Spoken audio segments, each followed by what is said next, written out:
Ready for another Six Flags pendulum ride? The latest is Harley Quinn Spinsanity at Maryland Six Flags America, and our Russell Meyer is on board for its first day. There's a reason why these attractions are popping up seemingly everywhere. They're simple to install, easy to operate and maintain, pack a punch in a very small footprint, and are fun even if you're just watching it.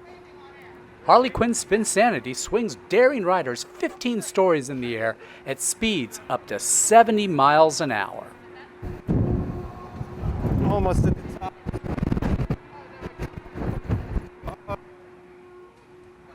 The swings get faster and higher as the arm builds momentum until riders are beyond vertical, but never completely inverted, while the spinning continues, which gives riders at least one swing looking straight up at the sky and another staring straight at the ground below.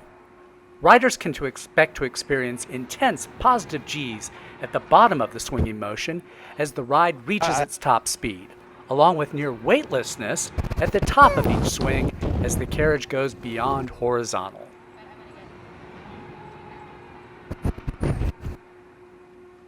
As theme parks' capacities continue to increase and people get more comfortable venturing back into public spaces, Harley Quinn Spinsanity represents a great antidote for those missing the excitement of thrill rides.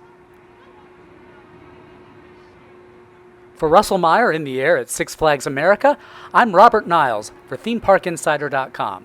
Thanks for watching, and we'll see you out in the parks this summer.